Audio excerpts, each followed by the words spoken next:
Kishining axloqi oliy bo'lishi mumkin. Hamma rozi bo'layotgan go'zal xulqi bo'lishi mumkin. Tahajjudi bo'lishi mumkin. Namozi bor, zikri bor, solih amali bor. Allohga qilayotgan bir chiroyli da'vatlari bor. Agar mana shu fazilatlarning barchasini inson Allohning fazli demasdan, bu o'zimni qilgan mehnatimning samarasi deydigan bo'lsa, bu odamda ixlosni zaif ekanligi ko'rinadi. Kechagi darsimiz oxirida aytdik, agar Alloh taolo senga o'zini fazlini izhor qilmoqchi bo'lsa, shu fazlni yaratib turib senga nisbat qilib qo'yadi.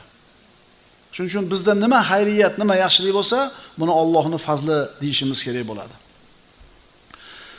Walaula fadlullohi alaykum va rahmatuhu ma zaka minkum min ahadin abadan walakinnallohu yuzakki man yasha. Agar sizlarga Allohning fazli marhamati bo'lmasa edi, sizlardan biron kishi biron gunohdan pok bo'la olmas edi. Lekin Alloh fazli marhamati bilan o'zi xohlagan kishilarni poklar.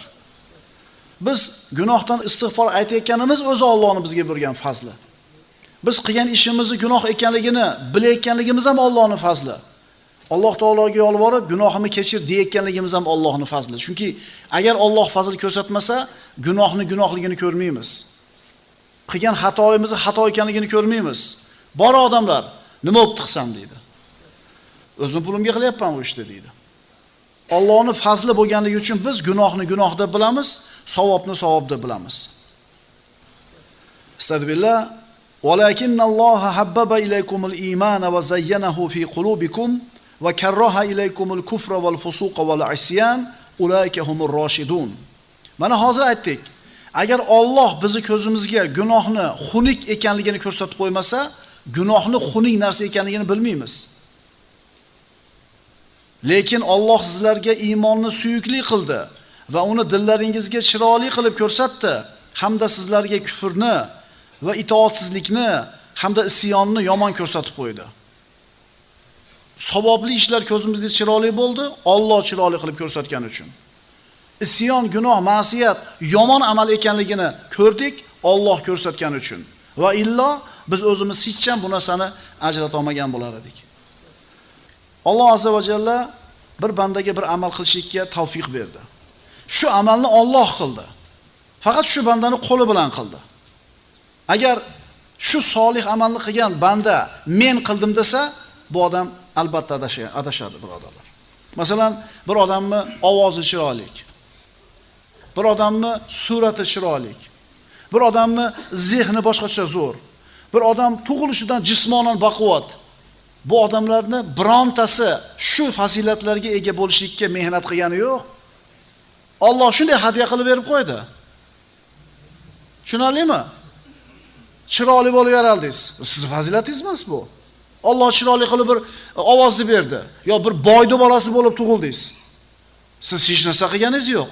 O'shuning uchun qaytarib aytyapmiz, takror aytyapmiz. Sizda nima xayriyat bo'lsa, bu Allohning fazli deb biling.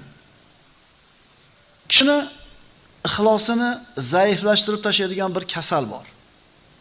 Kishining ixlosini zaiflashtirib tashlaydigan bir narsa bor, bir kasal bor. Nima u? Banda qilgan amaliga Allohdan mukofotni talab qilishi. Qilgan savob amalingizga Alloh taolodan mukofotni talab qilishingiz. Parvardigor, men namozni o'qidim, endi so'raganimni ber. Parvardigor, men pul sarflab hajga, umraga bordim, endi so'raganimni ber. Mukofot qani? Nimaga bermayapsan? Bir savobli ish qilib turib orqasidan so'raymiz, ha? Lekin bu so'rayotganimiz Allohning fazlidan bo'lsin. Nima degani? Alloh taoloni rozi qiladigan ishni qildik, orqasidan duo qilyatib, namoz o'qiganim uchun ber, emas. Roza tutganim uchun ber, emas. Fazli marhamatingdan ber. Agar Alloh taolo siz bilan bizga bergan ne'matlarni sanasak, adog'iga yeta olmaymiz. 500 yil faqat ibodat bilan yashagan, tog'da cho'qqisida rohib. Tog'da yashagan. Oldida bulog'i bo'lgan, anor bo'lgan daraxti. Kunda bitta anor pishgan, anorni yeb faqat ibodat qilgan 500 yil. Alloh taolo qiyomat bo'lib u bandasini jannatga seni o'zim rahmatim bilan kiritaymi, qilgan amaling bilanmi dedi. Hali banda gunoh qilmagan 500 yil. Parvardigor amalim bilan kirit dedi. Maloikalar hisoblashdi. 500 yillik ibodatini o'lchashganida bitta ko'zini, shukrini ado qilishiga kifoya qilmadi. Do'zaxga ketadigan bo'ldi. Shunda dod dedi haligi rohib, Parvardigor meni rahmating bilan kirit deb. Shuning uchun 30 kun roza tutib turib, roza tutganingizni pesh qilib so'ramang. Zakot berib qo'yib turib, zakot berganingizni pesh qilib so'ramang. Balki so'rang, Parvardigor o'zingni fazli marhamatingdan ber deylik. Agar qilgan amalimizga mukofot talab qilsak, bu ixlosimizni pasaytirib, susaytirib yuboradigan amal ekan. Buni misol bilan tushuntiramiz. Ahmad ismli bir odam ko'chada ketayotgandi bomdod namoziga. Yo'lda bir chekasi bir qop qimillayapti. Nima ekan deb borib ochuvdi, bir yangi tug'ilgan chaqaloqni tashab ketishibdi. Hali chaqaloqni oldi, uyga olib keldi, parvarish qildi, yuvdi, taradi, ism qo'ydi, o'zini bolasidek katta qildi. Maktabga olib bordi. Ta'lim tarbiyasiga pul sarfladi, katta qildi, balog'atga yetdi, oliygohga kirdi. O'zini yurtidagi bir universitetni tugatgandan keyin tabobat bo'yicha unga ham qanoatlanmasdan boshqa chet mamlakatga yubordi. Ya'ni ham bir mutaxassisligi balad bo'lsin deb. Xullas bitirib keldi. Hali odam 30 ga kirdi, 35 ga kirdi. Topib olingan bola. Katta bir tabib bo'lib yetishdi. O'zini bir jamiyatda o'rnini topib, odamlarga foyda keltirib, jamiyatning to'laqonli a'zosi bo'ldi. Boyaga Ahmadning unga ko'rsatgan fazli sababli. Endi bir kun Ahmad qornida og'riq sezib qoldi-da, tabibga borish kerak. Qayerga boradi? O'zi boqib katta qilgan bolasini oldiga. Oldiga bordi, Ahmadni qabul qildi, o'gay otasini. Tashxisni qo'ydi, dorini yozdi va qo'liga qog'ozni berib turib, ko'nidan xizmat haq olsammi degan fikr o'tdi. Hali so'ramadi u pul bering deb. Xayolidan o'tdi. Bu tabibni shu fikrini o'zi jinoyat emasmi? Jinoyat-a?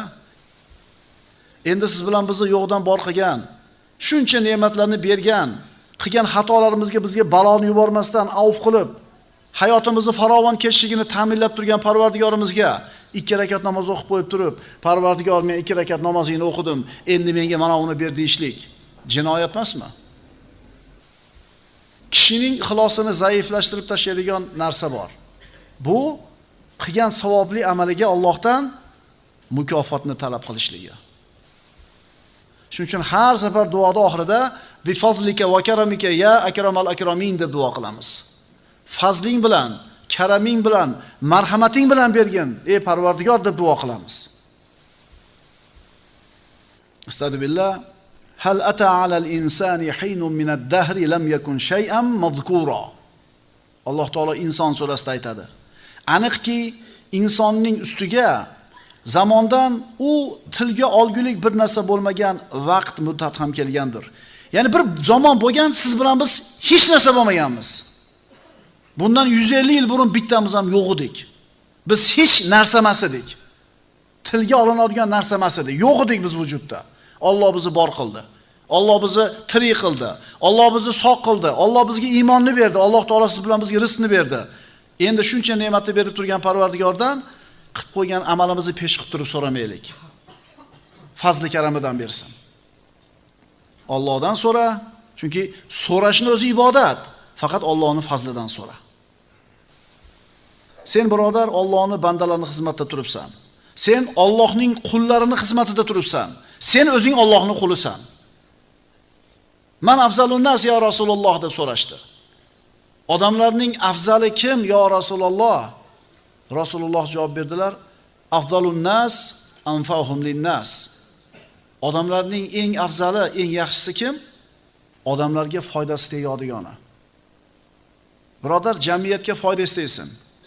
Ilmingiz bilan, pulingiz bilan, hunaringiz bilan, nasihatingiz bilan, shirin so'zingiz bilan, kalachini to'rlab qo'yishlik bilan masjidga chiqib ketayotgan odamlarni odamlarga foydamiz tegsin yigitlar. Odamlarga foydasi tegadigan odam eng yaxshi odam dedi. Odam o'ziga bergan bahosi katta bo'ladigan bo'lsa, o'zini maqtovga loyiq deb bilsa, o'zini beayb bilsa, bu uning ixlosidagi kamchilikka ishora bo'ladi. Tobiinlardan biri aytadiki, 40 ta sahobani suhbatida o'tirdim, ular bilan uchrashdim. Ularning hammasida bitta g'am bor edi. Munofiq emasmikinman men degan. Bu sahobalar Rasulullohning qiyin kunlarda yonida turgan, Rasulullohga bir ko'mak bo'lgan, Rasululloh ulardan rozi bo'lgan, issiq kunlarda bor yo'g'ida Rasulullohning oldida turganlar, Rasulullohni tashlab qo'ymagan sahobalar o'zlarini ustida mana shunday xavotir, g'amda turgan bo'lsa, biz ham o'zimiz haqida g'am qilishimiz kerak emasmi? Inson o'zini nafsidan xotirjam bo'lib qolishi, o'ziga katta baho berishi, boshqalardan o'zini ustun deb bilishi ixlosini kamchiligiga dalolat qiladi. 3 ta narsa. Insonning ixlosiga xalal yetkazadigan 3 ta narsa. Birinchisi, o'zi nafsini malomat qilmay qo'yishligi. Bilasizlar, nafs 3 xil bo'ladi. Nafsul lavvoma, nafsul ammora, nafsun mutmainna. Nafs bu jon edi. Nafs bu siz bilan biz ediga. Birinchisi, o'zini egasini doim malomat qilib turadigan nafs. Ikkinchisi, o'zini egasini yomonlikka buyurib turadigan nafs. Uchinchisi, xotirjam nafs. Salaf solihinlar o'zlarining nafslarini doim malomat qilib turishgan. Boshqalar haqida yaxshi yomonda bo'lishgan. Mana shu mo'minning alomati. Boshqalar haqida yaxshi yomonda, lekin o'zini doim tergab turadi. Agar bir birodaringizga musibat kelsa, u haqida yaxshi gumon qilib aytishingiz kerakki, mana shu musibat uning darajasini ko'taradigan musibat bo'ldi deysiz. O'zingizga musibat kelsa, bu o'zimning aybim sababli keldi deysiz. O'zingizni nafsingizni ma'lumot qilasiz. Tushunarlimi? O'zi asli nima musibat kelsa, qilgan ishimiz tufayli bo'ladi. O'zimizda ayb bor. Endi mabodo ayb bo'lmasa ham nazaringizda kelsa, Alloh darajangizni ko'taradigan bo'ladi. Bizda teskarisida, ana peliga yarasha kun keldi. O'zi shunga loyiq edi bu. Ajab bo'pti. O'zi bundan bettariga loyiq edi. Unga yomon kun kelsa, nariga ro'parangizda turgan odamga yomon kun kelsa, demak, ixlosga putur yetkazadigan birinchi narsa kishi o'zini malomat qilmay qo'yishligi. Ikkinchisi, amalingiz uchun Allohdan mukofot talab qilishingiz. Mana shu ham xalal yetkazadi ixlosingizga. Uchinchisi, amalingiz ko'zingizga tashlanib turishi, u bilan faxrlanishingiz, maqtovni kutishingiz. Atigi musulmon odam xolis bo'ladigan bo'lsa, savobni ishti qiladi-da, qilmaganda ketadi. Baliqlarga nonni tashladingiz hovuzga. Yedi ketdi, tashamaganda ketasiz-da, to'g'rimi? Ertasi kuni o'tib ketayotib hovuzda oldimda qarab qo'ymaysiz-da. Savobli amalni qiladi, esdan chiqaradi. Qanaqa odam? Muxlis odam. Umar al-Xattob roziyallohu anhu qarang, islom mo'jizasi deyiladi. Rasulullohning duosining barakoti, islomga quvvat bo'lgan kishi. Madinani ko'chalarini tunda alanib yurar ekan, odatiga ko'ra.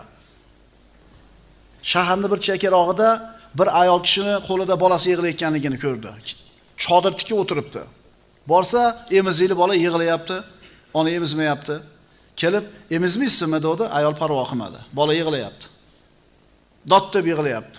Emizmaysizmi? Xullas, achchig'i kelib, yomon ayol ekansiz. Emizmaysizmi dedi. Biz bilan ishingiz nima siz dedi. Men buni sutdan chiqaryapman, indamang dedi. Nimaga sutdan chiqaryapsiz desa, xalifa Umar sutdan chiqqan bolalarga keyin nafaqa beradi. O'shuning uchun sutdan chiqaryapman dedi. Ayol ro'parasida xalifa turganligini bilmayapti.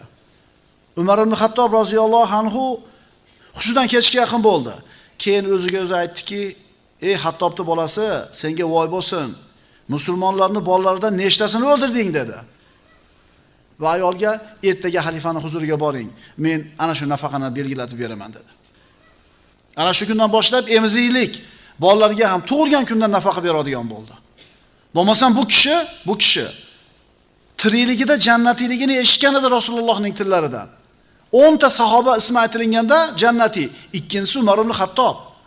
Mana shunday bir maqom martabaga yetishgan, Rasulullohni rozi qilgan sahoba o'zini malomat qilib turibdi. Aytar ediki, qaniydi Umarning onasi tug'masa, qaniydi men dunyoga kelmasam, qaniydi qilgan amallarim savobimga ham, gunohimga ham foydamga ham ziyonimga ham bo'lmasa deb yig'lar edi. Bu Umar odil o'zini shunday ma'lumot qilib turibdi. Biz ham shunaqa qilib ma'lumot qilamizmi o'zimizni? Yana aytar edi, Robbimning huzuriga borganimda qilgan amallarim foydamga ham, zararimga ham bo'lmasligini orzu qilgan bo'lardim deydi. Chunki u kishi muxlis odam edi, birodarlar. Muxlis odam o'zini ustida Robbisining fazli ulug' ekanligini biladi. Muxlis odam har qancha Allohga ibodat qilmasin, har qancha ixlos qilmasin, Allohni ustidagi o'zini ustidagi haqqini ado qilmasligini yaxshi biladi. Borini sarflaganda ham Alloh taoloning fazliga yarasha, marhamatiga yarasha ibodat qila olmasligini yaxshi biladi.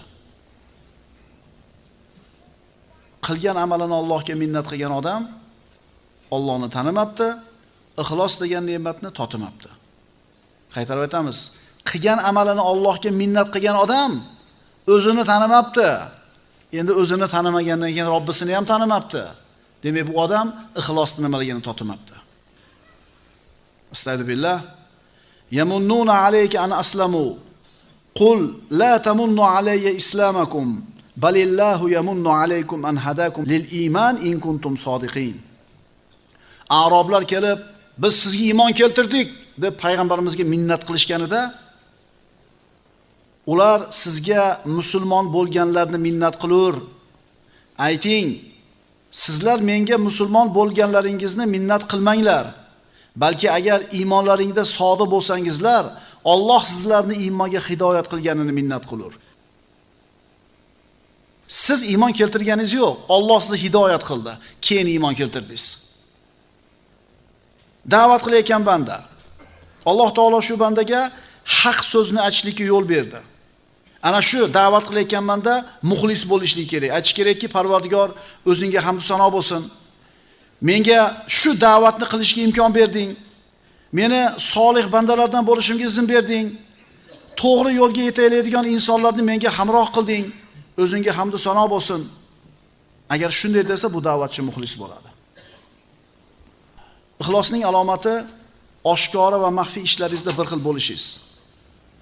Ixlosning alomati odamlar sizni maqtaydimi, yomonlaydimi, sizga bir farqsiz bo'lishligi. Ixlosning alomati Allohdan boshqalarni o'zingizning amalingizga guvoh bo'lishini xohlamasligingiz. Ixlosning alomati amalingiz uchun bandalardan mukofotni talab qilmasligingiz. Bir odam hajga bormoqchi bo'lib, harakat qilib safarga otlandi. Qo'lida katta mablag' bor, qo'yib ketgani bir ishonchli odam istab topa olmadi. Keyin masjidga boray, masjidda bo'ladi bunaqa ishonchli odamlar dedi-da, masjidga kelib namoz o'qiyotgan odamlarni kuzatdi. Qaysinisini namozi xushu bilan, taqvo bilan chiroyli bo'lsa, o'sha odamga berib ketaman, shu odam omonatdor bo'ladi dedi. Kelib namozxonlarni bir chekkada turib tomosha qilib kuzatdi. Ana shularning ichida bitta odamning namozi bu kishiga yoqib qoldi. O'zini hokisor tutgan, ko'zlarini mahkam yumib olgan, qo'yingki namozi boshqalardan namozdan yaxshi. Namoz tugagandan keyin haligi odam oldiga kelib, "Vallohi menga namozingiz yoqdi. Men hajga ketmoqchiman. Qo'yib ketgani bir omonatdor odamim yo'q. Katta mablag'imni sizga bir qo'yib ketay demoqchiman. Nima deysiz?" desa, haligi kishi nima deydi? "Men yana roza ham tutuvdim bugun" dedi. Dedi, bu kishi aytdiki, "Shu rozadorligingiz yoqmadi menga." Dedi-da omonatni bermay ketdi. Shu bildirgisi kelib turadi. Bildirgisi kelib turadi doim. Aytdi-ku, masjidga birov gilom solib qo'yibdi. Ertaman chiqsak, yangi gilom polos solib qo'yibdi. So'pi ham bilmayapti, kechqurunda qilib qo'yibdi birov. Kim qildi ekan? Kim qildi ekan? Desa nafsiz nima deydi? Men degisi keladi, lekin ixlosi bor odam buni yopadi. Ixlos, birodarlar, eng xatarli mavzu. Chunki ixlos dinning yarmi, ixlos amallarimizning yarmi. Payg'ambarimiz aytganlaridek, innamal a'malu binniyat. Amallar faqat niyatga qarab bo'ladi. Agar niyat to'g'ri bo'lsa, garchi shu amalni qila olmagan bo'lsangiz ham, sizga shu ishni qildi degan savob yoziladi, xotirjam bo'ling. Ertaga jumaga boraman, stroyka bo'lyapti, etek tutadi, men 1000 so'mni beraman deb soldi cho'ntagingizga. Ertaman turib kiydingiz. Shu kiyimingizni. Keldingiz, ertaga tutayotganda shunday qarasangiz tushib qopti-da pul. Kechqurun solgansiz, o'g'ri olib qo'yibdimi, tushib qoptimi? Mana 1000 so'm tashamadingiz. Savob bormi sizga? Bor. Chunki sizni qilgan savobli amalingiz sizga savob bo'lish uchun 3 ta narsa bo'lish kerak bu amalingizda. Niyat bo'lish kerak. Shu niyatingizga qudratingiz yetish kerak va mana shu niyatingiz bilan qudratingiz yetgan narsani amalga oshirish uchun harakat qilishingiz kerak. 1000 so'mni niyat qildingiz. Qudratingiz yetdi. Cho'ntakka solib olib keldingiz, olib tashlaydi o'dingiz yo'q. 1000 so'm bergan savobni oldingiz. Endi aksincha, niyat yo'q edi. Qudrat bor edi. Qudrat bor, niyat yo'q, lekin tutganda berib qo'ydingiz. Xijolat bo'lganingizdan qabul bo'ldimi? Qabul bo'lmadi. Holbuki ular faqat yagona Allohga, u zot uchun dinni xolis qilgan, to'g'ri yo'ldan og'magan hollarida ibodat qilishga va namozni to'kis ado etishga hamda zakotni ato etishga buyurilgan edilar. Mana shu to'g'ri yo'ldagi dindir. Musulmon odam Robbisiga qiladigan ibodatida muxlis bo'lishligi kerak, xolis bo'lishligi kerak. Insonni tashqi holati bu ibodatda ko'rinsa, ichki holati birodarlar ixlos bo'ladi. Buni hech kim ko'rmaydi. Ikkinchi oyat. Astagfirullah. Inna anzalna ilaykal kitaba bil haqqi fa'budillaha muxlisan lahud-din. Zumar surasi. Ey Muhammad alayhisalom, albatta biz sizga bu kitobni haqqa rost nozil qildik. Bas siz Allohga u uchun diningizni xolis qilgan holda ibodat qiling. Xolislikka buyurilyapti. Keyingi oyat. Astagfirullah. Qulillaha a'budu muxlisan lahu dini. Ayting, men yolg'iz Allohga u zot uchun dinimni xolis qilgan holda ibodat qilurman. 4-oyat. Astagfirullah. Allazi xalaqal mauta wal hayata liyabluwakum ayyukum ahsanu amala va huval azizul g'afur. Ey insonlar, u Alloh sizlarning qaysilaringiz chiroyliroq, yaxshiroq amal qiluvchi ekanligingizni imtihon qilish uchun o'lim va hayotni yaratgan zotdir. U qudratli va mag'firatlidir. Fuzayl rahimahulloh bu oyatning tafsirida aytadi, amal to'g'ri va xolis bo'lish kerak. Sunnatga to'g'ri kelish kerak qilgan amalimiz va bu amalimizdan ko'zlagan maqsadimiz Allohning rizosi bo'lishligi kerak. Ixlos val muvafaqatas sunna deyiladi. Amal qabul bo'lishligi uchun sunnatga to'g'ri kelish kerak zohiri va xolis Alloh ko'zlanishi kerak botini. Shunda bu amal qabul bo'ladi. Keyingi oyat. Astagfirullah. Qul innama ana basharun mislukum yuha ilayya annama ilahukum ilahun wahid. Faman kana yarju liqa'a rabbih falyamal amalan salihan wa la yushrik bi'ibadati rabbih ahada. Kahf surasi. Ey Muhammad alayhisalom, ularga ayting, hech shak shubha yo'qki, men ham sizlar kabi bir odamdirman. Menga Parvardigoringiz yolg'iz Allohning o'zi ekani vahiy qilinmoqda. Bas, kim Parvardigoriga ro'bolo bo'lishdan umidvor bo'lsa, u holda yaxshi amal qilsin va Parvardigoriga qulchilik, bandachilik qilishda biron kimsani unga sherik qilmasin. Allohning rizosi uchun, Allohning roziligi uchun qilinadigan ishda Allohning roziligidan boshqa narsalar ko'zlanadigan bo'lsa, mana shu amaldagi shirk bo'ladi. Demak, kim qiyomatda Robbisining huzurida turishdan umidi bo'lsa, jannatdan umidi bo'lsa, Allohning diydorini ko'rishdan umidi bo'ladigan bo'lsa, qilayotgan hamma ishi Alloh uchun bo'lsin. Tark qilayotgan ishlaridan ko'zlagan maqsad ham Allohning roziligi uchun bo'lsin. Aroqni tashlasam hurmatim bo'ladi, namoz o'qisam jamiyatda hurmatga ega bo'laman. Agar bu qilinayotgan ishlarda Allohning rizosidan boshqa narsa maqsad qilinsa, birodarlar, bu shirk bo'ladi. Muhabbat xatarli mavzu deb aytdik. Endi ixlos undan ham xatarli bo'lgan mavzu. Har kuni ertalab turib ko'chaga chiqib ketayotganda mana shu ixlosimizni yangilab olishligimiz kerak. Niyatlarimizni yangilab olishligimiz kerak. Chunki amalda qilib turib unga kuyib qolishlik insonga juda ham alam qiladi. Qilmasdan biror narsaga erishmasangiz, endi harakat qilmodim bo'lmadi-da deysiz. Ammo harakat qilib turib, mehnat qilib turib, qiyomatga borganda bu amallari yuziga uriladigan bo'lsa, insonga juda ham alam qiladi. Keyingi oyat.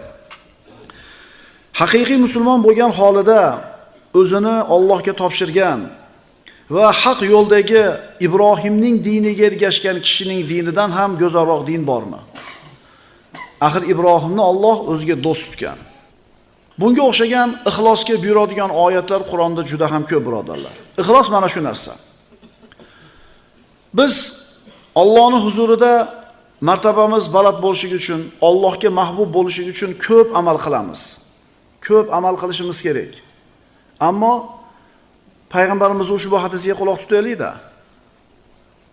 Ya Muaz, axlis dinaka yakfikal qalilu minal amal. Rasululloh Muaz ibn Jabal roziyallohu anhuga nasihat qilib aytdilar: "Ey Muaz, diningizni xolis qiling. Shunda amalning ozginasi ham sizga kifoya qiladi." Ko'p amal qila olmayapsizmi? Bilyapsiz, amalingiz oz. Lekin qilayotgan ozgina amalingizni ixlos bilan qiladigan bo'lsangiz, Rasululloh aytayaptilar, shuni o'zi yetadi senga. Alloh taolo Qur'onda mana shu ixlossiz amal qilganlarning amallarini ahvoli nima bo'lishigini xabar berib aytadi. Astagfirullah. Va qadimna ila ma amilu min amalin faj'alnahu haba'an mansura. Ko'p amal qilgan, katta amal qilgan, lekin xolis bo'lmagan. Alloh aytadi, zotan biz ular qilgan har bir yaxshi amalga kelib, uni sochilgan to'zon kabi qilib qo'ygaydirmiz. Yo'q qilib Alloh taolo. Yo'q qilib. Har qancha katta bo'lmasin, agar amal ixlossiz bo'ladigan bo'lsa, sohibiga u foyda bermaydi. Endi ixlos bilan ozgina amal qilingan bo'lsa, mana shu amal o'zini sohibiga foyda beradi. Ikki dunyoda saodat yetishiga sabab bo'ladi. Payg'ambarimiz sollallohu alayhi vasallam Sa'd ibn Abi Waqqos roziyallohu anhu ga qilgan nasihatiga quloq tutamiz. Ya Sa'd, innaka lan tukhallafa fata'mala amalan tabtaghi bihi wajha Allah illa izdadatta bihi khayran va darajatan va rif'atan.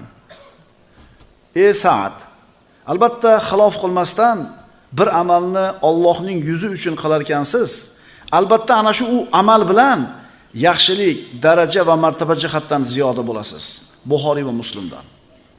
Ya'ni bir ishda Allohning o'zi, yolg'iz Allohning roziligi uchun qiladigan bo'lsangiz, mana shu qilgan ozgina amalingiz bilan darajangiz ham ko'tariladi, martabangiz ham ko'tariladi, yaxshiliklardan kattasiga ega bo'lasiz. Ixlos, ixlos, ixlos. Ixlosni ulamolar sutga o'xshatadi. Sigir yoki qo'y yoki echki sariq cho'pni yeydi, ko'k cho'pni yeydi, boshqa rangdagi cho'plarni yeydi. Oshqozoniga tushadi. U yerda nima deydi, yiring edi, u edi, bu edi, mana shu cho'plar aralashadi. Ichakka o'tadi. Qon, yiring aralash najosatlarning ichidan oppoq sut chiqadi. Sutga o'xshaydi ixlos. Chunki insonning miyasida ham turli riyo, xo'ja ko'rsin, shirk, shunga o'xshagan narsalar bo'ladi. Mana ish qilsang palonchi maqtaydi, mana ish qilsang hurmating bo'ladi. Shunga o'xshagan buzuq, noto'g'ri niyatlarning ichidan xolis Alloh uchun deb niyatni tozalab ish qilar ekan, boyaga qorindan sut chiqqandek birodarlar toza bo'lib, insonda mana shunday pokiza bo'ladi. Va juda qiyin narsa bu. Juda ham qiyin narsa. Ixlosli va ixlossiz odam. Bir odam so'rashi mumkin. Men ixloslimanmi yoki ixlossizmanmi? Qanday bilaman? Savol tushunarliga? Mana o'zingizdan so'rang. Men ixloslimanmi, ixlossizmanmi? O'ylanmasdan nima deymiz? Ixlosliman deysiz. Har kim o'zi xohlagandaqa, ya'ni qanday bo'lishni xohlagan bo'lsa, o'shunday tasavvur qiladi o'zini. Bizni qori domlamiz o'sha manaqa katta yoshdagi shogirdlarga Qur'on o'qitsa, xullas o'sha mayda suralarni bergan, o'qib kelgan, o'qisa xatosini topaveramish. Mahrajdan xato qilyapsiz, tajvidda xato qilyapsiz, xatosini topaversa, demiş. Domla, men uyda Mishari Roshid bilan bir xil o'qiyman, kasetani qo'yib olib. Sizlar xatoyimni topaverasiz. Ya'ni o'shanga bo'lishni xohlayapti va o'sha qadar hisoblayapti o'zini. Mishari bilan bir xil o'qir ekan.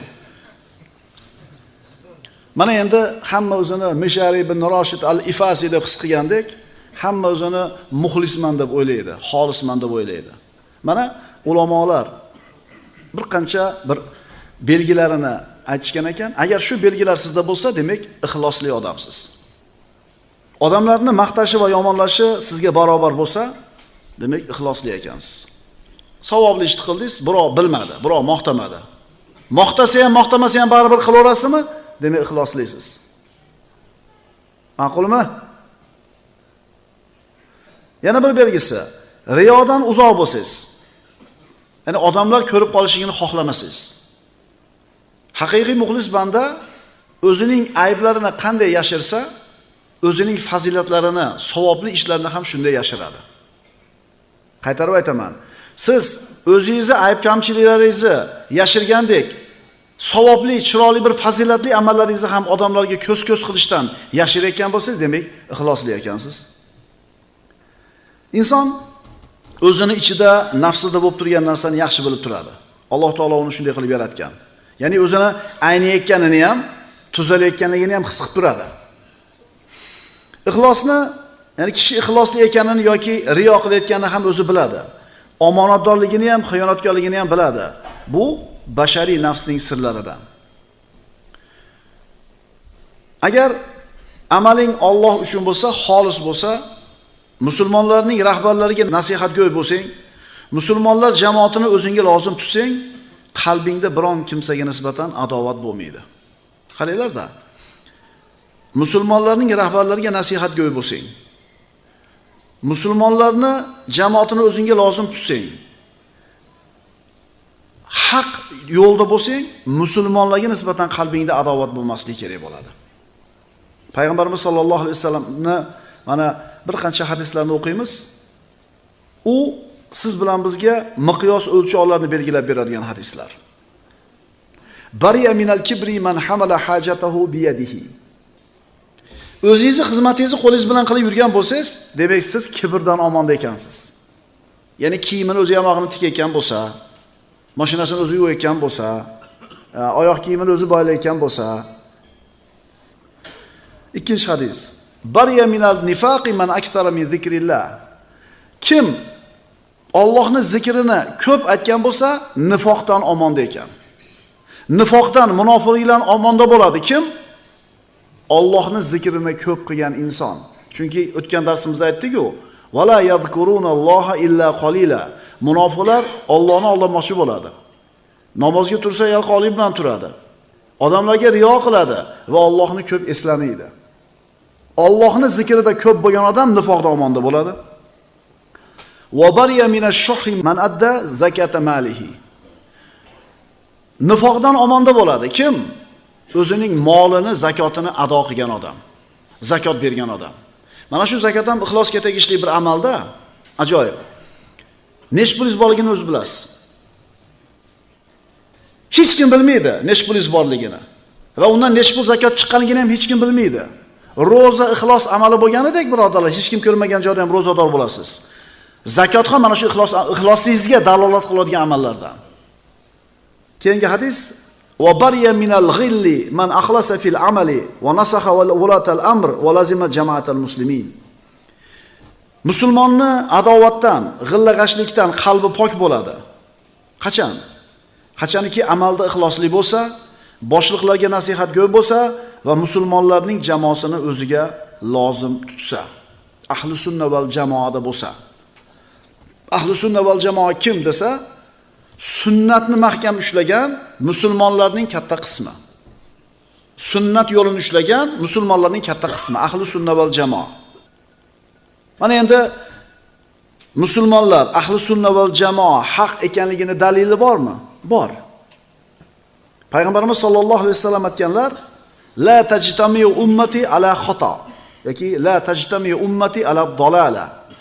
Meni ummatim deganlar Rasululloh xato ustida jamlana olmaydi. Meni ummatim zalolat ishi ustida jamlanmaydi.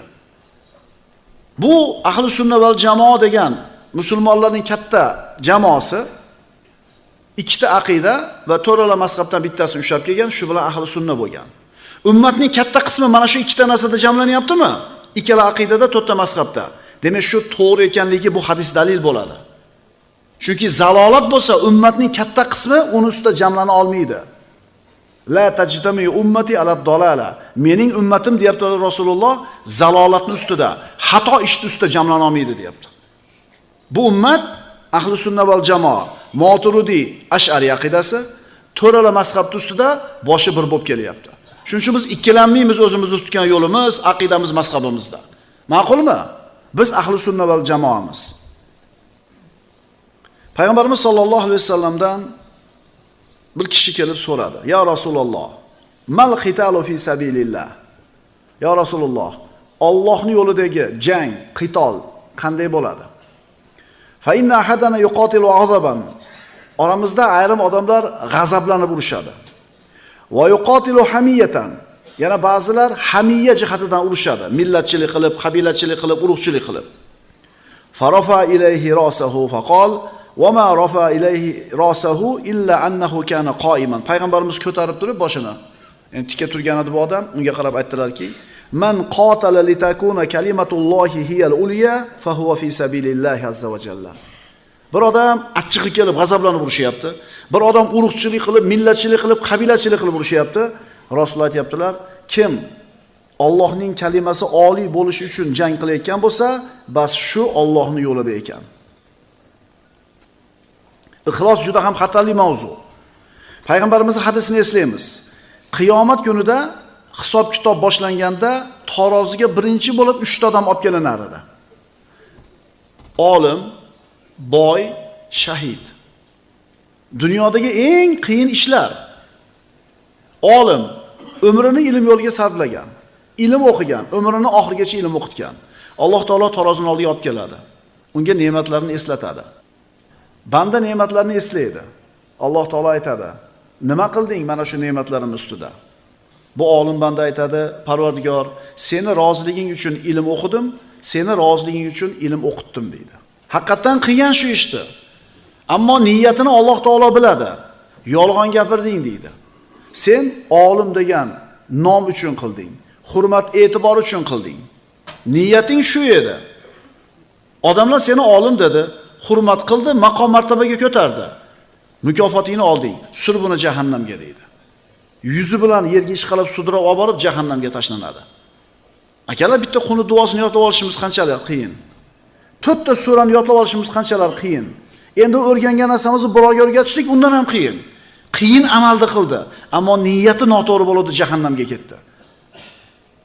Ikkinchi o'lib boyni olib keladi taroziga. Alloh taolo bu boyga o'zining ne'matlarini eslatadi. Banda tan oladi, e'tirof qiladi. Senga falon ne'mat berganman, yana senga davlat ham berganman. Nima ish qilding deydi. Banda aytadi: "Parvardigor, qayerda seni roziliging bo'lsa, shu yerga pul sarfladim. Yetim yesir, qarindosh urug', qiylanganlar, masjidlar, madrasalar yo'l solgan, haqiqatan savob ishlarni qilgan." Ammo Alloh taolo uning niyatini bilar edi. Aytadi: "Yolg'on gapirding. Sen saxovat pesha, xotamtoy, saxiy inson degan unvon uchun, nom uchun qilding. Qilding. Odamlar seni shunday deb atadi. Demak, haqqingni olding. Allohda haq qolmadi. Sur buni jahannamga deydi. Yuzi bilan yerga ishqab olib boriladi, jahannamga uloqtiriladi. Kim qoldi? Kim qoldi? Birinchi, ikkinchi odam, bittasi ilmini, bittasi pulini sarflagan bo'lsa, bu shahid jonini fido qilgan Alloh yo'lida. Alloh taolo ne'matlarini eslatadi. Banda tan oladi. Nima qilding deydi. Bu banda aytadi: "Parvardigor, men senga o'zimni jonimni qurbon qildim. Seni yo'lingda bo'lgan jangda jon fido qildim" deydi. Alloh taolo aytadi: "Yolg'on gapirding." Chunki buni ham niyatini bilar edi Alloh taolo. Siz bilan biz ham niyatimizni bilib turibdi hozir. Sen o'lsam meni shahid deyshadi, meni maqtashadi deb turib jang qilding, o'lding. Odamlar maqtadi, niyatingga yetding. Sur buni jahannamga deydi. Buni ham yuzini yerga ishqab olib borib jahannamga uloqtiriladi. Bu odamlar qilishi mumkin bo'lgan eng qiyin ishlar. Bular qildi uchalasi. Qildi, fe'lan qildi. Ammo niyati to'g'ri bo'lmadi, ixlos bo'lmadi, jahannamga uloqtirildi. O'shuning uchun aytyapmiz. Payg'ambarimiz Muoz roziyallohu anhuga aytibdilarki: "Ey Muoz, ixlos bilan ozgina amal qil, yetadi shu" deyaptilar. Sa'd ibn Abi Waqqosga aytibdilar: "Ixlos bilan ozgina amal qil, darajang ham, martabang ham, yaxshiliging ham ziyoda bo'ladi" deyapti. Nima ekan? Birinchi navbatda birodarlar, ixlos ekan. Ixlos ekan. Munofiqlar kalima keltirgan, qaranglar. Munofiqlar namoz o'qigan, Munofiqlar jihodga chiqqan Rasululloh bilan, lekin qalbida ixlosi yo'qligi uchun bu qilgan amallari ularni najotga olib chiqmadi. Innal munafiqina fi darkil asfali minan nar dedi Alloh taolo. Munofiqlar jahannamning eng tubida bo'ladilar. Kofirlardan ham, mushriklardan ham, majuslardan ham pastda bo'ladi. Nima uchun? Nifoq bor edi ularning qalbida. Shuning uchun siz bilan biz mashqqa kelayotganligimiz, ro'za tutayotganligimizga aldanib, o'zimizni ixlosliman deb aniq ishonib olmaylik. Ixlosimizni tezda nima qilib turaylik? Tekshirib turaylik. Niyatlarni tez yangilab turaylik. Payg'ambarimiz sollallohu alayhi vasallam aytdilar, shirk, riyo sizlarning qalbingizlarga shunday kirib keladiki, qorong'i xonada, qop-qora toshning ustida qora chumoli o'malab kirib kelgandek. Sezasizmi? Qop-qorong'i uyni tasavvur qiling. Qop-qora tosh tasavvur qiling. Uning ustida ketayotgan qora chumolni tasavvur qiling. Sezasizmi? Sezmaysiz. Mana shunday kirib qoladi. Ya Rasululloh, qanday qilib qutulamiz bundan deb so'rashganida Rasululloh aytdilar, Allohumma inni a'udhu bika min an ushrika bika shay'an a'lamu va astaghfiruka lima la a'lamu innaka anta allamul g'uyub duosini o'qib yuringlar dedilar. Kalimai raddu kufr. Ya'ni kufrni rad qilishlikni kalimasi. Shu kalimani hech bo'lmasa ertamanda 3 ta kechpatda 3 marta o'qib qo'yaylik. Bironta savobli ishga kirib ketayotganda, chiqib ketayotganda bir nima qilib qo'yaylik, o'qib qo'yaylik. Nima degani? Allohumma inni a'udhu bika, Parvardigor, men sendan panoh tilayman. Min an ushrika bika shay'an va ana a'lamu. Bilib turib shirk keltirib qo'yishdan panoh tilayman. Bilmasdan shirk keltirib qo'yishdan panoh tilayman. Albatta sen g'aybda bo'ladigan zotsan. Tog'dek keladigan solih amaling bor banda. Ammo uni ortidan sen Allohning rizosi emas, boshqa narsani ko'zlaysan. Xo'ja ko'rsinni, odamlarning maqtovini, bu habada bo'lib ketadigan amal bo'ladi, birodarlar. Mana aytdik, muhabbat mavzusi xatarli mavzu edi. Ammo ixlos undan ko'ra xatarliroq bo'lgan mavzu. Alloh subhanahu va taolo aytadi: "Ana aghnal aghniya anish shirk. Man amila amalan ashraka fihi g'ayri fa huwa lillazi ashraka fihi va ana minhu bari." Kim Alloh taolo aytadi, men shirkdan pokman. Kim menga birovni sherik qilgan holida bir amalni qilsa, bas uning amali o'sha sherik qilganiga, men undan pokman. Amalingiz 99% Allohning roziligi uchun bo'ldi, 1% mahalladagilarda ko'ni uchun bo'ldi. 99% Alloh uchun bo'ldi, 1% riyo uchun bo'ldi. Alloh buni qabul qilmaydi. Innalloha toyyibun la yaqbalu illa toyyiba. Albatta Alloh pokiza zot va faqat pokiza narsani qabul qiladi. Jasadingiz pok bo'lsin, kiyimingiz pok bo'lsin, joyingiz pok bo'lsin, qalbingiz pok bo'lsin. Boshqa hadis qudusiyda riyo uchun savobli amal qilgan odamga Alloh taolo qiyomatda aytadi: "Izhab fakhudh ajraka mimman amilta lahu la ajra laka indana." Bor, ana shu amalingni kim uchun qiluvding? Mukofotini o'shundan so'ra. Bizni huzurimizda senga mukofot yo'q. Bizni huzurimizda senga mukofot yo'q. Payg'ambarimiz sollallohu alayhi vasallam aytadilar: "Innalloha la yanzuru ila ajsadikum va la ila suwarikum." Alloh sizlarni suratinglarga, jasadinglarga qaramaydi. Walakin yanzuru ila qulubikum va ashara bi asabihi ila sadrihi. Va barmoqlari bilan o'zini ko'ksiga ishora qilib turib, qalbiga ishora qilib, Alloh taolo sizlarni qalblaringizga qaraydi deb ishora qildilar. Shuning uchun bir odamni savlati kelishgan, figuralar tekis, basavlat, so'zlari nihoyatda bir salobatlik, haybatlik, ammo unda ixlos bo'lmaydigan bo'lsa Alloh taolo qaramaydi. Agar bu insonning qalbida ixlos bo'lmaydigan bo'lsa, Alloh azza va jalla bu bandaga zarracha bir parvo qilmaydi. Ali ibn Abi Talib roziyallohu anhu oxir zamondagi holatlarni, alomatlarni zikr qilib aytadi. U davrda kishining qadri uning matohi bo'lib qoladi. Agar muhsin bo'lmasa, insonning qiymati yo'qdir. Ya'ni hozirga siz bilan biz ko'rib turgan zamonimiz. Dunyo matohi qanchalar qo'lida katta bo'lsa, shu odamning qadr qiymati ekanligini belgisi bo'lib qoldi. mashinasi chiroyli bo'lsa, telefoni qimmat bo'lsa, uyi chiroyli bo'lsa, xullas dunyo matohi katta bo'lsa, boshqalarnikidan afzalroq bo'lsa, shu odamning qadr-qiymati baland ekanligini belgisi bo'lib qoldi. Innalloha la yanzuru ila ajsamikum va la ila suwarikum, walakin yanzuru ila qulubikum va a'malikum. Payg'ambarimiz sollallohu alayhi vasallam aytadilar, albatta Alloh taolo sizlarning jasadlaringizga ham qaramaydi, suratlaringizga ham qaramaydi, balki sizlarning qalblaringizga va amallaringizga qaraydi. Zohirda amallarimiz bo'ladi, botinda qalbimizdagi narsa bo'ladi. Qilayotgan amallarimizning maqbul bo'lishligi ikkita narsaga bog'liq. Ixlos va muvofaqatas sunnah. Qilayotgan ishimizda xolis Allohning roziligini ko'zlagan bo'lishimiz kerak va zohirida amallarimiz sunnatga muvofiq bo'lishligi kerak. Alloh subhanahu mana asarlarda keltiriladi. Alloh taolo aytadi: Al-ikhlasu sirrun min sirri, istavda'tuhu qalba man ahbabtuhu min ibadi. Ixlos deydi Alloh taolo. Men o'zim yaxshi ko'rgan bandalarning qalbiga joylagan sirdir. Ixlos Alloh yaxshi ko'rgan bandaning qalbiga joylangan Allohning siri. Ixlosning nima ekanligini, ixlosning mazasini bu ixlos degan amalga kirishgan odamgina totib ko'ra oladi. Ixlos haqning sirlaridan. Shuning uchun ixlosi yo'q odam xaloyiqning maqtovini quvib yuradi. Odamlar maqtashini, unga sano aytishligini istab yuradi. Ammo haqiqiy muxlis odam, xolis Alloh uchun ish qilayotgan odam, odamlarning maqtoviga kerak emas. Mana shu maqtovga o'zini muhtoj deb bilmaydi. Masalan, like bosib qo'ying deydi. Xullas o'sha qaysidir ijtimoiy tarmoqqa suratini qo'yadi. Bunday qilib tushadi, bunday qilib tushadi. Fransiyaga borib tushadi, xullas Amerikaga borib tushadi-da, like bosib qo'yinglar deydi. Lekin har kuni ochib qaraydi hali suratini. Mo kattalar bilmaysizlar, shunga kasal bor hozir aka. Bunday qarayda nechta odam like bosibdi deydi. Nima uchun shu like kutadi, bilasizmi?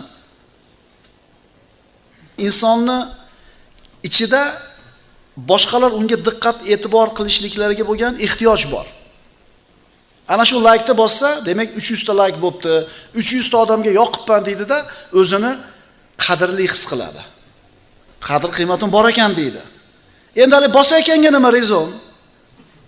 Bosa ekanga nima interes desiz, unga ham xuddi o'sha narsa. Bizning ham fikrimiz kimgadir interesli ekan. Ammo muxlisman desa, unga odamlarning like ham, odamlarning maqtovi ham, odamlarning sanoatini ham keragi yo'q. Chunki Alloh subhanahu va taoloni qadrlagani shu bandasini kifoya qiladi. Muxlis banda Alloh bilsa bo'ldi deydi. Aksincha, qilgan amalini odamlar ko'rib qolishligini xohlamaydi. Alloh bilsa bo'ldi deydi. Tushunarlimi nimaga like bosasizlar? Muxlis odam o'zida maqtovga muhtojligini his qilmaydi, chunki Allohga bo'lgan ixlosi uni o'zi saodatli qilib qo'yadi. Shuning uchun odamlarning maqtoviga intilmaydi. Agar bir odam savobli ish qilib turib, odamlarni qadrlashini kutayotgan bo'lsa, demak bu odamda ixlosida kamchilik bor. Ulamolar ixlos haqida nima deyishgan? Qur'on oyatlari, sahih hadislar, hadis qudusiylar ixlos amalning yarmi ekanligini bayon qiladi. Innamal a'malu binniyat. Ulamolar aytishadi, ifrodul haqqi subhanahu va ta'ala bil qasd fi at-ta'a. Ixlos nima? Ixlos toatdagi qasdda Alloh subhanahu va taoloni yakkalash. Toatdagi maqsadda, toatdan maqsad nima? Alloh taoloni yakkalash. Masalan, bir yigit ko'chada o'rtoqlari bilan ketayotdi, peshinga azon aytib qoldi. Shunda do'stlari masjidga kiruvdi, ularga qo'shilib kirdi. Endi savol: agar yolg'iz o'zi ketayotganida, azon aytganida kirarmidi, kirmasmidi? Agar yolg'iz ketayotganda azon aytsa kirmaydigan bo'lsa, demak bu odam ixlosi yo'q. Do'stlaridan uyalganidan, xijolat bo'lganidan, ulardan ajrab qolmasligi uchun kirdi. Demak bu odamning qilgan ishida nima yo'q? Ixlosi yo'q. Ixlos nima? Ixlosning ta'riflaridan tasfiyatul fi'li an mulohadatil makhluqin. Ixlos amalni, fe'lni mahluqotlarning mulohazalaridan poklash. Ya'ni odamlar ko'rdimi, ko'rmadimi, unga e'tibor bermaslik. Agar qilayotgan ishingizni odamlar ko'rishiga qalbingizda rag'bat bo'lsa, birodar, ixlosingizni nima qilib qo'ying? Tekshirib qo'ying. Yana aytiladi, ixlos nima? Ixlos xalqning mulohazasidan nafsingni to'sishlik. Seni qalbingga odamlarni maqtashi ham, yomonlashi ham farqsiz bo'lishligi. Seni bomdodga chiqayotganini bilsa ham, bilmasa ham chiqaverasan. Seni qilgan ihsoningni birov ko'rsa ham, ko'rmasa ham qilaverasan. Masjidning yonida katta bir qassobxona bor. Qadimda bo'lgan qissalardan har kuni haligi qassob yarim kilodan, 1 kilodan 4 ta 5 ta go'sht tayyorlab turadi. Namoz o'qib chiqib ketayotgan odamlarga qarab turadi. Faqir muhtojlar bo'lsa, shap-shap qo'liga beradi, ihson deydi. Odamlar qassobni yaxshi ko'radi. Solih inson, xayri saxovatli, rahmat ham kutmaydi. Shunday tarqatib qo'yib ketadi, qoyil. Endi mana shu jamoatda bir boy odam bor edi, oshiqcha boy odam, hech ham ihson qilmas edi. Haligini malomat qilishaveradi. Sen qilmaysan, ammo qassobni qara. O'zi 1 kilo, 2 kilo go'shtni foydasiga tirishchilik qiladi, lekin qarab berayotganini xo'p deb qo'yar edi, indamas edi. Oradan vaqt o'tdi, haligi boy vafot etdi. Birdan qassob go'sht bermay qo'ydi. Ma'lum bo'ldiki, o'sha boy pulni berib qo'yar ekan, qassob tarqatar ekan. Odamlar qassobni maqtayapti. Boyagi boyni maqtashmayapti. Mana shu boy muxlis odam deyiladi. Chunki unga odamlarning maqtovi keragi yo'q edi. Illa bitigha awajhi robbihil a'la. Faqatgina oliy bo'lgan Parvardigorini yuzini ko'zlab amal qilgan edi bu odam. Mana o'luvdi, keyin ma'lum bo'ldi. Bormi birorta amalimiz? O'zimizdan so'raylikki, qildik, hech kim bilmadi. Hech kim bilmadi umuman. Agar bor bo'lsa, umid qiling. Ehtimol bitta shugina amali sizni jannatga kirib ketishingizga kifoya qilib qolar. Man shahida fi ikhlasihi al-ikhlasa fa ikhlasuhu yahtaju ila ikhlasin. Kim o'zining ixlosida ixlosni ko'rsa, bas uning ixlosi ixlosga muhtoj ekan. Kim o'zining ixlosida ixlosni ko'rsa, bas uning ixlosi ixlosga muhtoj ekan. O'zini muxlis deb bilyaptimi? Men muxlisman, ixlosli odamman deyaptimi? Bu odamga ixlos kerak. Chunki muxlis odam men ixlosliman, muxlisman demaydi. Yana bir marta qaytaramiz. Alloh subhanahu va taologa da'vat qilishlikdagi eng xatarli mavzu bu ixlos. Ixlos dinning asli. Payg'ambarimiz sollallohu alayhi vasallamning mana shu hammamiz bilgan hadislari innamal a'malu binniyat. Amallar niyatga bog'liq. Bu hijrat haqida aytilgan hadis edi. Nabiy sollallohu alayhi vasallam sahobalariga Madina Munavvaraga hijrat qilishlikni buyurganlaridan keyin hijrat boshlandi. Kimning hijrati Alloh va Rasul uchun bo'lsa, uning hijrati Alloh va Rasul uchun bo'ldi. Kimning hijrati dunyo matohiga erishishlik bo'lsa, uning hijrati shu uchun bo'ldi. Kimning hijrati biror ayolga nikohlanish uchun bo'lsa, uning hijrati ana shu uchun bo'ldi. Fa hijratuhu ila ma hajara ilayhi. Nima deb hijrat qildi? Hijrati o'shunga. Haj ham shunaqa. Umra ham shunaqa. Zeriktirdi jo'ralari. Bormaysanmi hajga? Bormaysanmi umraga? Puling bor-u, aytishaverdi, zeriktirishdi. Borsam borib kerak. Shu uningni o'chirishgina deb borib keldi. Nima bo'ldi bu amal? Bu amal jo'ralarning gapidan qutulish uchun bo'ldi. Amalning qiymati birodarlar uning niyatiga bog'liq. Al-ixlos istiwa'u a'malil abdi fi az-zohiri wal batin. Ixlos nima? Ixlos bandalarning amallarini zohiri ham, botini ham bir xil bo'lishi. Zohiri ham, botini ham. Kishi yolg'iz qolganda Alloh man qilgan ishlardan to'xtayaptimi? Yolg'iz qolganda uni shu ishdan to'xtatadigan qo'rquvi bormi? Agar yolg'iz qolgan paytda uni ma'siyatdan to'xtatadigan qalbida taqvosi, qo'rquvi bo'lmasa, Alloh uni boshqa amallarga parvo qilmaydi. Demak, amalimizni zohiri ham, botini ham bir xil bo'lishi kerak. Amalning botini zohiridan yaxshiroq bo'lishi kerak o'zi aslida. Endi ikkalasi teng bo'lsa ham katta gap. Agar odamlarning orasida yurgan paytingdagi taqvoying bilan yolg'iz qolganda ham tura olsang, demak sen ixlosli odam ekansan. Ma'qulmi? Otasini, onasini oldida, yosh kattalarning oldida uyat gapni gapirmaydi. Televizorda birovni bir nojo'ya bir surat chiqib qolsa teskari qaraydi. Kim oldida? Odamlarning oldida. Lekin yolg'iz qolganda telefoni bilan shunda ham ko'zini tiya oladimi? Agar yolg'iz qolganda ham tiya olayotgan bo'lsa, bu odam ixlosli odam. Aks holda bu odam ixlosli bo'lmaydi. Yana aytilinadi: al-ixlosu nisyanu ru'yatil xalqi bidavomi nazari ilal haqq.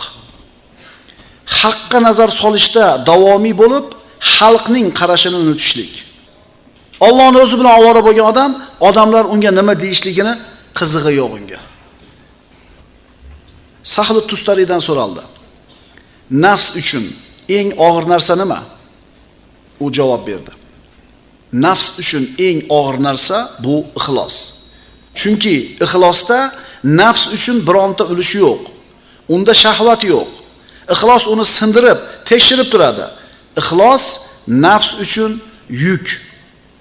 Ixlos nafs uchun yuk. Ixlos nima? Ixlos doim nafsizga teskari bo'lgan, nafsiz xohlamayotgan ishga buyurib turadi. Obro' olinadigan joyda bo'lishni xohlaydi nafs, ammo ixlos nima qilmaydi? Bunga yo'l qo'ymaydi. Kim qilib qo'yibdi-ki, ertaman kelsak masjidga polosni yangi qilib solib qo'yibdi. So'pi ham bilmayapti kim qilganligini. Men qildim shuni degan keladi. Nafsing shuni xohlaydi, lekin ixlosing nima qiladi? Aytyapmiz-ku, ixlos nafs uchun nima ekan? Nafs uchun yuk ekan. Qur'onda chiroyli o'qib berdingiz, patoga kirib bir-biriga ishora qilib olishdi. Zo'r o'qir ekanmi? Kim ekan? Ketdingiz, qulog'ingiz bittasi qoldi o'shada. Qulog'ingiz bittasi qoldi o'shada. Birodarlar, juda xatarli va qiyin mavzu. Qiyin. Har doim o'zimizni ixlosimizni tekshirib turishimiz kerak. Nafs mana xohlaydi. Nafs inson uning eng chiroyli holatda turganini boshqalarni ko'rishini istaydi. Namozda ko'z yosh to'kayotganingizni istaydi nafs. Odamlar ko'rsa edi. Hech kim ko'rmayotgan joyda bir savobli ish qilayotganingizni odamlar ko'rib qolsa edi. Riyo, sum'a. Ulamolardan biri dedi, kim Alloh uchun 40 kun ixlosli bo'lsa, Alloh taolo uni tilidan hikmat buloqlarini chiqarib qo'yadi. Qalbida hikmat bulog'i paydo bo'ladi. 40 kun ixlos. Bu qiyin narsa. Ammo shuni uddalagan odamga Alloh taolo hikmatni ato qiladi. Xatolarni to'sib qo'yadi. To'g'ri yo'lni ilhomini beradi. Qalbini iymon bilan obod qiladi. Yana ulamolar aytishadi, agar banda ixlosli bo'lsa, undan riyo va ko'p vasvasalar ketadi. Ixlos nima? Ixlos ortiqcha, har qanday ortiqcha narsadan qalbni poklashlik. Mana temirda tarkibida birodarlar turli bir aralashmalar bo'ladi. Ana shu aralashmalarning ko'pligi temirni mustahkamligini ketkizadi. Ustiga yuk tushsa temir sinib ketadi. Agar temir ichida hech qanday aralashmalar bo'lmasa, sof temir o'zi bo'ladigan bo'lsa, har qancha yukni ko'taradi. Ammo ichiga boyagi biz aytayotgan axlatlar, boshqa aralashmalar qo'shilib qoladigan bo'lsa, u temir edimi deb purut edi. Nimaga uzilib ketdi u? Ichida axlat ko'p edi-da. Birodarlar, ana shu temir siz bilan bizning qalbimiz. Ana shu aralashmalar bu riyo, summa, xo'ja ko'rsin bo'lgan ishlar. Yana aytilinadi, ixlos amalga nafsning xohishlarini aralashtirmaslik. Odamlarga yoqishlik, ularning maqtovlari, ularga yomon ko'rinib qolishidan qo'rqish, ularni qo'lidagi mollarini, dunyolarini, hurmatini istash, ularning xizmatini talab qilish, shunga o'xshagan narsalarni istashlik ixlosga xilof ishlar. Bilasizmi siz qachon xolis ish qilasiz? O'rdaklar suvda suzib yurgan bo'ladi, ko'rasizlar televizorda, nonni sindirib tashlaydi. Hech kim yo'q. yoki shunday suvga tashladingiz nonni, baliqlar kelib yeyapti. Shunda indamay ketaverasiz. Baliqlardan rahmat kutasizmi shunda? Mana shu ish haqiqiy ixloslik. Tashladingiz, ketdingiz. Xuddi qilmagandek ketdingiz. Muxlis odam savob ishni qiladi, qilmaganda qilib yuradi. Gilonni solib qo'yadi, orqaroqda joy bo'lsa ham o'tiraveradi. Oldiga o'tkazmasa xafa bo'lmaydi. Uni qadrlashlarini kutmaydi. Yana qaytarib aytaman, istenda o'zingizni hayotingizda bironta shunaqa amalimiz bormi bizni? Qildik, hech kimga bildirmadik. Ixlosning darajalari bor, birodarlar. Birinchi daraja. Ixlosli odam meni amalim bor deb bilmaydi. Ya'ni qilib qo'ygan katta amalingiz bor bo'lsa ham, masalan, katta masjid solib qo'ydingiz. Mana shu masjidni, mana shu katta amalni meniki deb o'ylayapsizmi? Demak, sizda ixlos yo'q. Chunki bu ishni o'zim qildim deb Allohdan mustaqilman deb o'ylayotgan bo'lasan. Tushunarlimi? Qilib turib Allohning fazli bo'ldi deyish kerak. Men qildim deyapsizmi? Demak, Allohdan mustaqil ravishda qildim deb o'ylayapsiz. Birinchi darajasi nima ekan? Meni amalim bor deb bilmaydi. Ixlosi bor odam. Payg'ambarimiz sollallohu alayhi vasallam duo qilardilar: Parvardigor, men sen bilan borman. Sen tufayli borman. Men sening o'zing bilan qoimman. Menda bor narsaning hammasi sening fazlingdan, maqsadimning hammasi seni o'zing. Menda nima yaxshilik bo'lsa Allohdan, menda nima kamchilik bo'lsa bu o'zimdan. Agar inson shunaqa e'tiqodda yashasa, oyog'i yerdan ko'tarilib ketmaydi, kibrga, g'ururga ketmaydi. Zakovating, ilming, tajribang, infoqing, bularning hammasi Alloh taoloning o'zidan, Alloh taoloning fazlidan. Meniki dema banda. Chunki Qorun qola innama utituhu ala ilmin indi degan edi. Mendagi buncha moli davlat menga mendagi ilm tufayli berildi. Meni ilmim tufayli degan edi. Keyin nima bo'ldi? Yer yutdi. Ya'ni Parvardigor, men sen bilan borman, sen bilan qoyimman. Menda nima yaxshilik bo'lsa bu sendan, endi nima kamchilik bo'lsa buni o'zimdan. Va ma tashauna illa an yasha Allohu robbul alamin. Ey insonlar, sizlar faqat Alloh xohlagan narsanigina xohlay olasizlar. Alloh xohlamasa sen qila olmasding bu narsani. O'shuning uchun har safar bir ishni qilgan bo'lsak, aytaylik, Allohning fazli bo'ldi, Allohning fazli bo'ldi, Allohning fazli bo'ldi. Ozgina biz mehnatimiz sabab bo'lib, shu ish bo'lib ketdi. Yoki bo'lmasa, iloji bo'lsa, majhul siyg'asida gapirish kerak. Birodarlar, mana shu masjid qilindi. Mana shu savobli ishlar tarqatildi odamlarga deyilsa, shu ish harakatni bajargan odam yo'q. Kim deb so'ramaysiz. Qildim, etdim deyaptimi? Demak, bu odamda ixlos yo'q. Men qildim demaydi hech qachon. Chunki sen biron bir yaxshi ish qilgan bo'lsang, Alloh izn bergani uchun shunday qilding. Agar izn bermaganida bunday qila olmasding. Agar Alloh qo'llamaganda sen bu ishni qila olmasding. Agar Alloh seni ahli haq bilan birga qilmaganida bunday bo'lmasding. Agar Alloh senga mana shu molni, quvvatni bermaganida sen shu holatda bo'lmasding. Shuning uchun amalingni zo'r ekanligini ko'ryapsanmi? Ancha-muncha odam qila olmaydigan ishni qilib qo'ydim, deyapsanmi? Ixlosing yo'q ekan, birodar.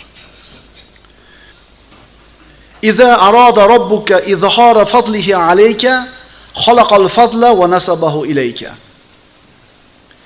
Agar Alloh o'zining senga bo'lgan fazlini izhor qilmoqchi bo'lsa, ana shu fazlni yaratib, uni senga nisbatlab qo'yadi. Alloh bir qoriga ovoz berdi. Ki Qur'on o'qisa hamma yayraydi, maza qilib eshitadi. Shunda qori nima deydi? Nima deydi?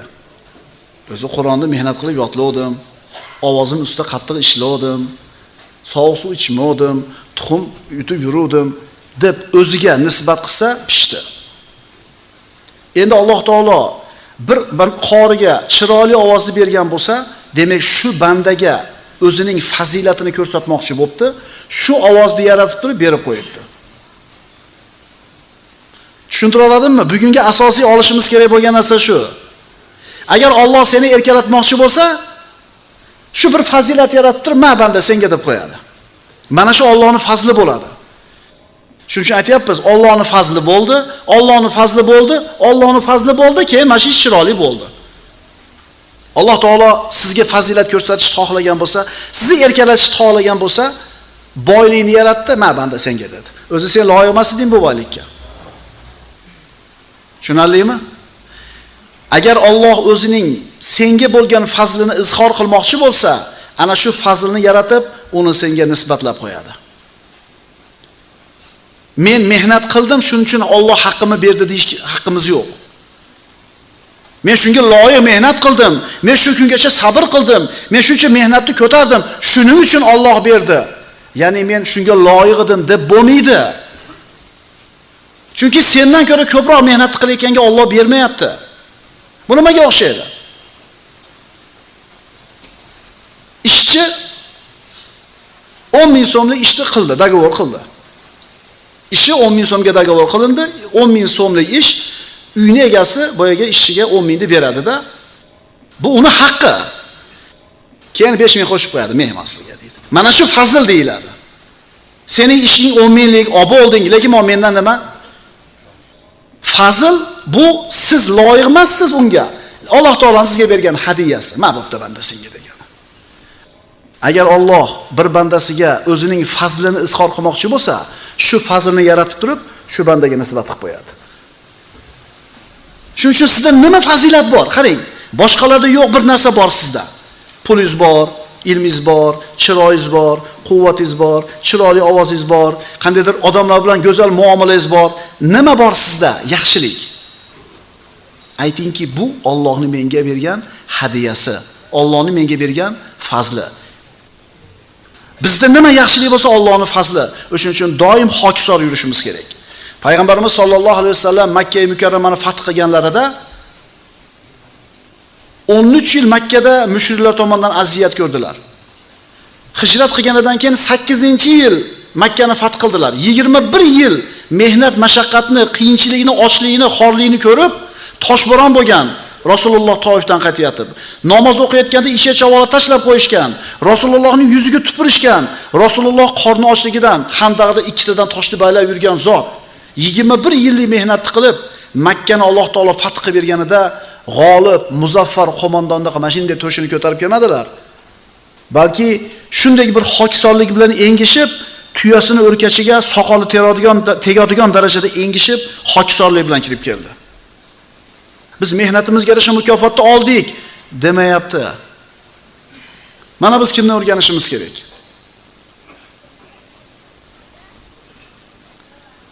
Mo'min kishi bir idishga o'xshaydi-ki, u idishning ichiga oltin to'ldirilgan. Agar o'zini oltinga to'ldiraman deb o'ylay boshlasa, ichidagi oltinni bo'shatib qo'yiladi. Natijada idishning o'zi qoladi. Idish esa qadri bo'lmaydi. Bir xum tilla deydi. Uni siz ehtiyot qilasiz, uni ko'tarasiz, tushirib olmaysiz. Nima uchun? Xumni qadrlaysizmi, ichidagi tillasinimi? Tillasi to'kilgandan keyin u xum hech kimga kerak emas. Demak, mo'min banda idishga o'xshar ekan, ichidagi tilla bu uning ixlosi ekan. Ixlosi qancha ko'p bo'lsa, shunchalar qadrli bo'ladi bu idish. Ammo oltindan bo'shagan idishni qadri qolmaganidek, agar insonning qalbida ixlosi bo'lmasa, bu insonning ham qadri qolmaydi. Ammo u fazilatni o'zining egasiga nisbat qilsa, qaytarsa, Allohning fazlida bilsa, oltin o'sha idishda doim qoladi, u bilan idish qadrli bo'ladi. Demak, banda sen o'zingning fazling bilan emas, Allohning fazli bilan azizsan. O'zingning ilming bilan emas, Allohning ilmi bilan qadrlisan. O'zingning quvvating bilan emas, Allohning quvvati bilan quvvatlisan. Mana shuni narsani ta'kidlab Alloh taolo aytadi: "Walaula fadlullohi alaykum va rahmatuhu ma zaka minkum min ahadin abadan, walakinnalloha yuzakki man yasha'u wallohu samiun alim." Agar sizlarga Allohning fazli marhamati bo'lmasa edi, sizlardan biron kishi biron gunohdan pok bo'lmas edi. Alloh bermasa, birortamiz gunohdan tiyila olmaymiz. Allohning fazli bo'lmasa bironta surani yodlay olmaymiz. Allohning bizga fazli bo'lmasa bir tiyin sadaqa qila olmaymiz. Agar Allohning fazli bo'lmaganida birortalar bitta gunohdan pok bo'la olmas edinglar, deyapti Alloh taolo. Lekin Alloh o'zining fazli marhamati bilan o'zi xohlagan kishini poklar. Alloh eshituvchi, bilguvchi bo'lgan zot. Bu oyatning ma'nosi kundek ravshan, birodarlar. Darsimizning xulosasi: agar Alloh bir bandaga o'zining fazlini izhor qilmoqchi bo'lsa, shu fazlni yaratib turib, shu bandaga nisbat qilib qo'yadi. Xulosa, bizda nimaiki yaxshilik bo'lsa, bu Allohning bizga bergan fazli, alhamdulillah. Endi nima nuqson, kamchilik bo'lsa, bu o'zimizning nafsimizning kasbi. Alloh azza va jalla muxlis bandalardan qilishligini so'raymiz. Aqulu qawli hada va astagfirulloh li va lakum.